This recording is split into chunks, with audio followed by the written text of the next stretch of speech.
দিনাজপুরের ঘোড়াঘাটে ১,১৩৭ পিস ইয়াবা সহ ২ মাদক কারবারিকে গ্রেফতার করেছে পুলিশ। রোববার রাতে উপজেলার কুলানন্দপুরের করতোয়া নদীর বিশ্বনাথের ঘাটের চর এলাকা থেকে স্থানীয় জনতা তাদের আটক করে পুলিশের কাছে সোপর্দ করে।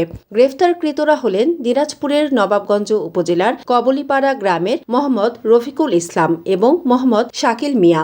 স্থানীয় সূত্রে জানা যায়, নদীর চরে নৌকার ওপর মাদক কেনাবেচার খবর পেয়ে কুলানন্দপুর মাদক ও জুয়া নির্মূল কমিটির সদস্যরা অভিযান চালিয়ে তাদের আটক করেন। পরে ঘোড়াঘাট থানা পুলিশ ঘটনাস্থলে পৌঁছে ইয়াবা সহ তাদের আনুষ্ঠানিকভাবে গ্রেফতার করে। ঘটনার সত্যতা নিশ্চিত করে ঘোড়াঘাট থানার ভারপ্রাপ্ত কর্মকর্তা ওসি মোহাম্মদ শহীদুল ইসলাম জানান, গ্রেফতারকৃতদের বিরুদ্ধে মাদকদ্রব্য নিয়ন্ত্রণ আইনে মামলা করা হয়েছে। মাদকের বিরুদ্ধে পুলিশ বাহিনীর জিরো টলারেন্স নীতি অব্যাহত থাকবে বলে জানান তিনি।